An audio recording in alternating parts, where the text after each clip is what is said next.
Hello everyone. Once again, I welcome you all on my YouTube channel Physics at the rate Ramesh Thakur, and today we will talk about friction. हम आज friction की बात करेंगे. Friction और friction क्या होती है? Friction is an opposing force होती है. Friction is a opposing force. Whenever there is a relative velocity between two bodies in contact, an opposing force comes into play that always act in a direction opposite to the motion of the body and tangent to the contact surface. Tangent to contact surface. तो क्या बात आई? Friction is nothing but ये opposing force है, और opposing force का unit newton होता है, तो इसका न्यूटन ही है, तो ये फोर्स ही. That's why they are not same as that of. ठीक है. फ्रिक्शन, अब जब कोई बॉडी स्टेशनरी स्टेट में होती है, खड़ी है आपके पास, देखिए स्टेशनरी स्टेट में होती है, इट मीन्स एट रेस्ट होती है. तो एट रेस्ट होती है तो कौन सी? तो स्टैटिक फोर्स ऑफ फ्रिक्शन होती है. कौन सी होती है? Static force of friction. And इस स्टैटिक फोर्स की मैक्सिमम वैल्यू को हम बोलते हैं, maximum value is called limiting force of friction. Maximum value of static, it mean static force of friction is a self adjusting force होती है. It is a self adjusting force.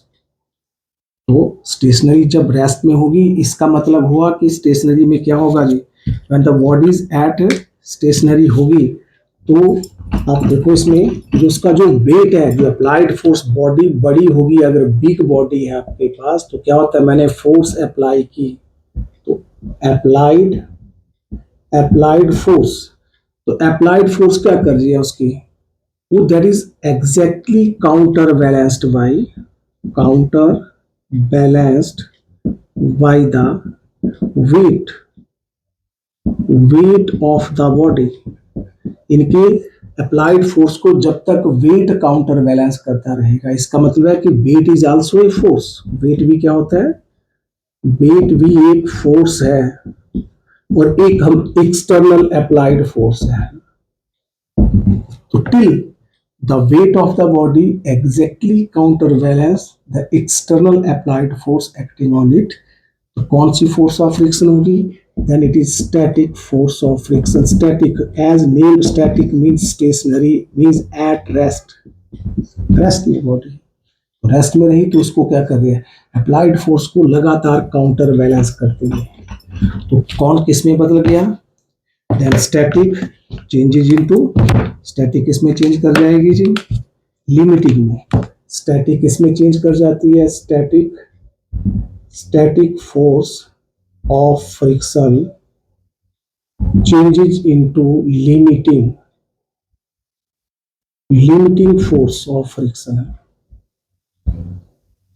और limiting के बाद क्या होगा? बॉडी कम्स इनटू मोशन, तो उसको बोलते हैं डायनामिक, है ना, काइनेटिक और dynamic force of friction. Kinetic और डायनामिक फोर्स ऑफ फ्रिक्शन. ठीक है जी. अब काइनेटिक में क्या होगा? या तो बॉडी क्या कर सकती है? या तो ये रोल करेगी या स्लाइड करेगी. और जो रोल करना आसान होता है, स्लाइड करना आसान नहीं हो करता. जैसे आप सिलेंडर ले जाना हो तो उसको आप रोल करके ले जाओ, आसानी से चला जाएगा. दैट्स वाई तो इसमें स्लाइडिंग फोर्स ऑफ फ्रिक्शन, जो स्लाइडिंग होती है, that is greater than rolling. Rolling force of friction less, that's why tyres are made circular. गोल चीज आसानी से चलती है. ठीक है. तो रोल कर सकती है. आगे जाकर के हमारे पास एक वेट फ्रिक्शन भी होती है, एक आपके पास ड्राई फ्रिक्शन भी होती है. ठीक है. दैट्स वाई कि आप देखो कि रोल, क्योंकि रोल करना आसान है तो हम क्या करते हैं? बॉल बियरिंग्स यूज करते हैं ना. Ball bearings are used between the parts of machinery. What for? To change sliding friction into rolling. पहले चीजें स्लाइड कर रही हैं, अगर उनके बीच में मैं दो चीजें ऐसे कर रही हैं, जब बीच में मैंने ऐसे कर लिया तो क्या करेगा, रोल। देखो ये भी एक किस्म का, अब क्या कर रही है, मेरे हाथ डायरेक्ट कांटेक्ट में नहीं है, क्या कर रहे हैं, आसानी से कर रहे हैं, अदरवाइज क्या होता है, आवाज आ रही है आपको, और ऐसे कर रहे देखो तो कोई आवाज नहीं आ रही है। इसका मतलब है कि what I did basically, I convert sliding friction into rolling friction, and rolling friction is less than sliding friction. Similarly wet friction and dry friction, इसका मतलब कि ड्राई क्या होगा, जब मशीनरी के पार्ट में हम क्या करते हैं, ग्रीजिंग करते हैं, ग्रीजिंग करते हैं या लुब्रिकेशन, लुब्रिकेशन करते हैं, लुब्रिकेंट्स का यूज करते हैं, ऑयल का यूज करते हैं, ठीक है जी, करते हैं तो क्या करते हैं बेसिकली, ड्राई फ्रिक्शन को हम wet friction is less than dry, तो दैट्स वाई हम क्या करते हैं, लुब्रिकेंट्स का यूज करते हैं, ऑयलिंग करते हैं चीजों में, लुब्रिकेंट यूज करते हैं, ग्रीजिंग करते हैं, just what for, to change dry friction into wet friction, because wet friction is less than dry friction, that's why। फिर हम शेप भी देते हैं, आपने देखा होगा कि जो एरोप्लेन होता है, एरोप्लेन में क्या होता है, कोनिकल जैसी शेप होती है, ऐसे स्ट्रीमलाइन शेप होते हैं, इसको क्या बोलते हैं, it is called streamline shape.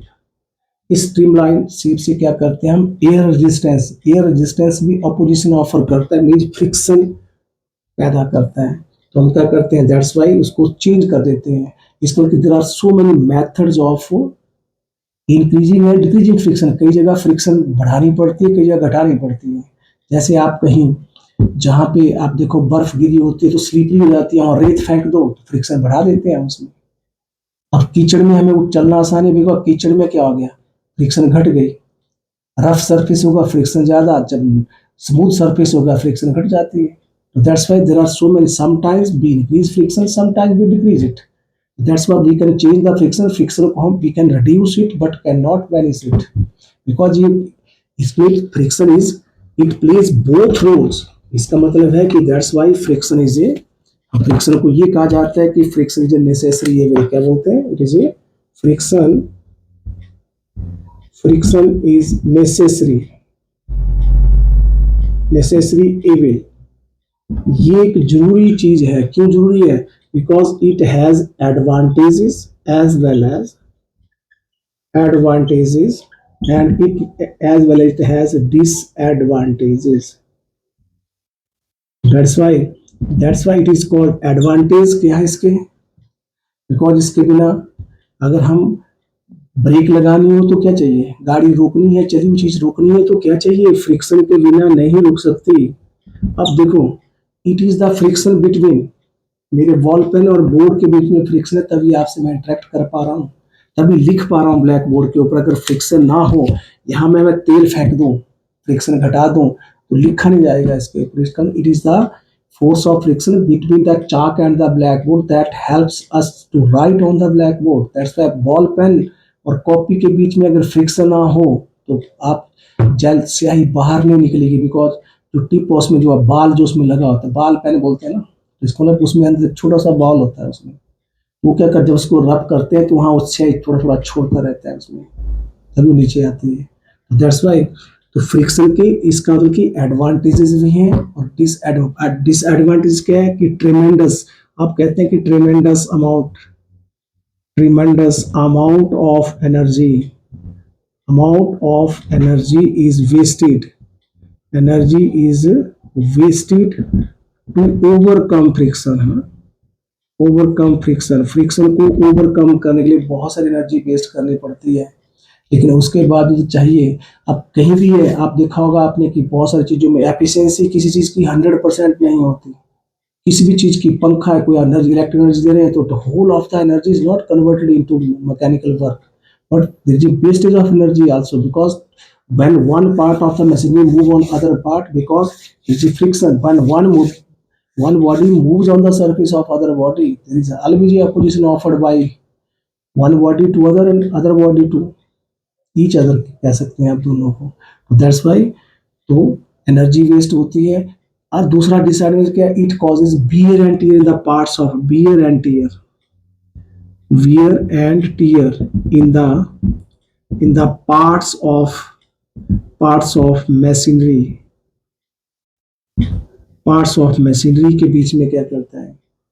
That's why अब आपके पास है, देखो हम बोलते हैं कि द पार्ट्स ऑफ मशीनरी, अब जो बाल बीरिंग्स होते हैं, they got damaged after of certain use because it क्या होगा इसमें, it friction causes wear and tear, और बियर टीयर जैसे हीट बढ़ती जाती है, हीट घटेगी बढ़ेगी घटेगी बढ़ेगी, पहले मशीनरी के पार्ट गर्म हो जाते हैं ठंडे होंगे, इसका मतलब loss of strength of the material. उसके बाद क्या होता है, उसकी स्ट्रेंथ जब कम हो तो कुरकुरे हो जाते हैं, फ्रेजाइल हो जाते हैं, वो तो टूट जाते हैं।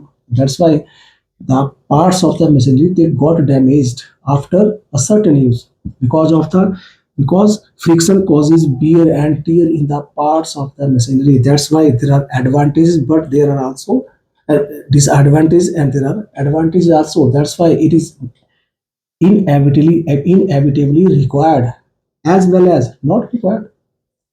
डिसएडवांटेज देखें तो नहीं चाहिए, एडवांटेज देखें तो चाहिए।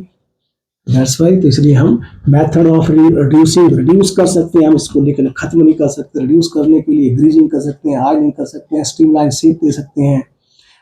हम क्या करते हैं, मशीनरी के पार्ट के बीच में बाल बीरिंग्स का हम यूज करते हैं। दैट्स वाई उसके हिसाब से आगे की तरफ को चलें तो कुछ लॉज ऑफ फ्रिक्शन है। लॉज ऑफ फ्रिक्शन,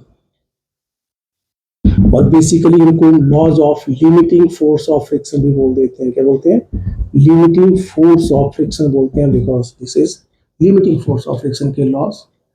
तो इट ऑलवेज एक्ट, मैंने क्या, दो बॉडी टच में है, ये क्या करते हैं, tangent to contact surface, tangent to the contact surface क्या करते हैं, it always opposes motion, number क्या करते हैं, opposes motion, opposes motion. It means force of friction always act in the direction opposite to the motion of the body. अगर कोई body है इधर को एक्ट कर रही है तो ये हमेशा इसके कॉन्टैक्ट सरफेस के इधर को एक्ट करेगी। ये motion, direction of motion of the body है, तो मोशन के अपोजिट एक्ट करती है। दूसरा टेंजेंट टू कॉन्टैक्ट सरफेस होगी जी, टेंजेंट टू कॉन्टैक्ट सरफेस होगी। और जो फोर्स ऑफ फ्रिक्शन है directly proportional to normal reaction, जैसे मैंने एक्शनल रिएक्शन की बात की, नॉर्मल रिएक्शन की हमेशा, और that is F is equals to mu R, where mu is coefficient of friction. क्या बोलेंगे, म्यू क्या है, ये कोफिशिएंट ऑफ फ्रिक्शन। इसका मतलब है ये म्यू क्या रिप्रेजेंट कर रहा है, because different surfaces has different, अलग अलग सरफेस होते हैं, अलग अलग सरफेस की फ्रिक्शन अलग अलग होती है। दो लकड़ियों के बीच में, एक लोहे और लकड़ी के बीच में, आप दो ग्राउंड और टायर के बीच में, तो फ्रिक्शन क्या होगा, हर जगह रफ सरफेस, स्मूथ सरफेस, पक्का फ्लोर, कच्चा फ्लोर, तो क्या होते हैं, सबकी फ्रिक्शन अलग है, बिकॉज सबका कोफिशिएंट फ्रिक्शन अलग हुआ, इसलिए फ्रिक्शन एक जैसी नहीं होती, अलग अलग नेचर, मटेरियल का नेचर अलग अलग होता है, फ्रिक्शन भी अलग अलग होगी। तो F directly proportional to mu, and mu is equals to F by R, कहा, बिकॉज फोर्स अपॉन फोर्स, तो ये क्या होता है, यूनिट लेस होता है जी, क्या होता है जी, unitless as well as dimensionless, because force to force of friction is friction, normal reaction is also a force, to force upon force that is equal to unit less as well as dimension less। Number होता है इसका लेकिन unit नहीं होता कोई भी। अब बोले किसी सरफेस का म्यू की वैल्यू 0.3 है जी, 0.5 है, 0.6 है, तो क्या लिखेंगे, इसका मतलब है यूनिट कोई नहीं होता उसके साथ, फोर्स ऑफ फ्रिक्शन। और तीसरा, force of friction do not depend, it depends upon the nature, मैंने क्या बोल दिया अभी अभी आपको बताया, तभी अलग अलग हुआ है कभी, because nature of the bodies in contact, nature के ऊपर डिपेंड करती है, किस पे, nature of the bodies, but it is independent of the area of contact, independent of area, area of contact. आप कहें कि किसी दो बॉडी के बीच का एरिया ऑफ कॉन्टैक्ट ज्यादा हो तो फोर्स ऑफ फ्रिक्शन ज्यादा होगी, ऐसा नहीं है। It is independent but depends upon the nature of the material use. ये आपके थे लॉज ऑफ फ्रिक्शन है जी, ये आपके लॉज ऑफ फ्रिक्शन है जिनकी हम बात कर रहे हैं। देन एक दो चीजें आती हैं, they are very important, important है, और इंपॉर्टेंट क्या आपके पास है, एक है angle, angle of friction, angle of friction and angle of repose, angle of friction and angle of repose।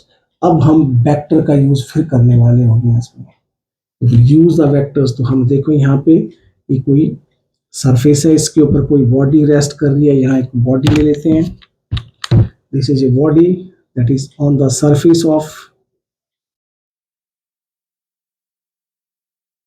यहाँ पर इसका ये सेंटर है।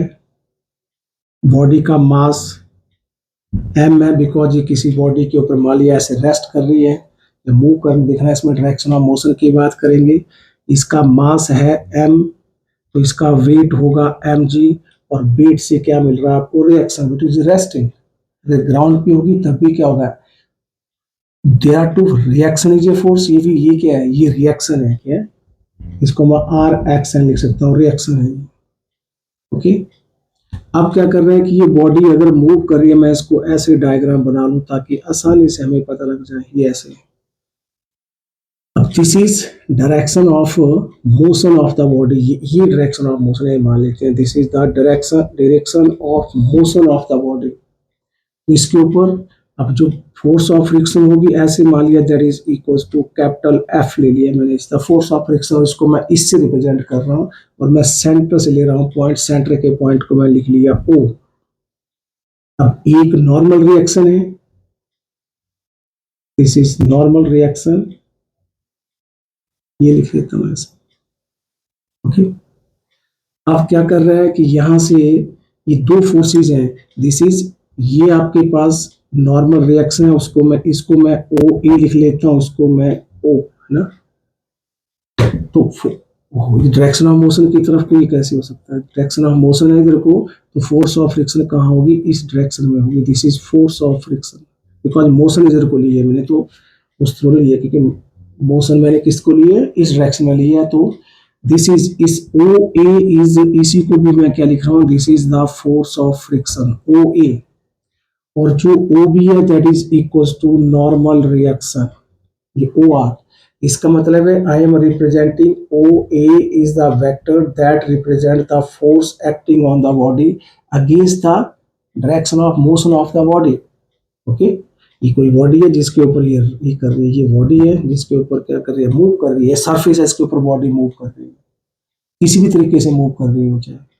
और दूसरा मैं लिखा that is equal to O B, and O B is the normal reaction, there are two forces, दो फोर्सेस पॉइंट ओ पे एक्ट कर रही हैं, और दोनों क्या कर रही हैं, देखो आपके पास ये लाइक दैट है, यहाँ पे आपने अब वेक्टर नहीं पता तो थोड़ा थोड़ा देखना है।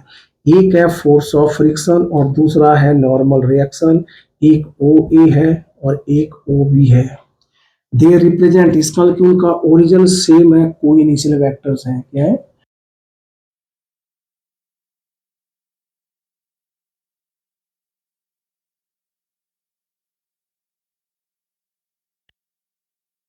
पैराग्राम की दो साइड्स को ये रिप्रेजेंट कर रहे हैं, क्या कर रहे हैं, they represent two sides of a parallelogram, की साइड को रिप्रेजेंट कर रही हैं।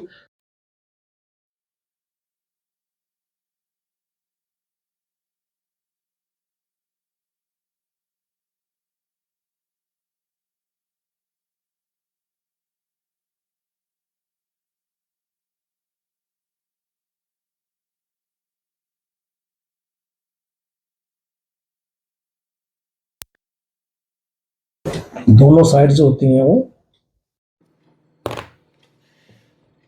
दोनों साइड्स बराबर होती हैं। ओके, दोनों साइड्स क्या होती हैं, बराबर होती हैं दोनों साइड्स।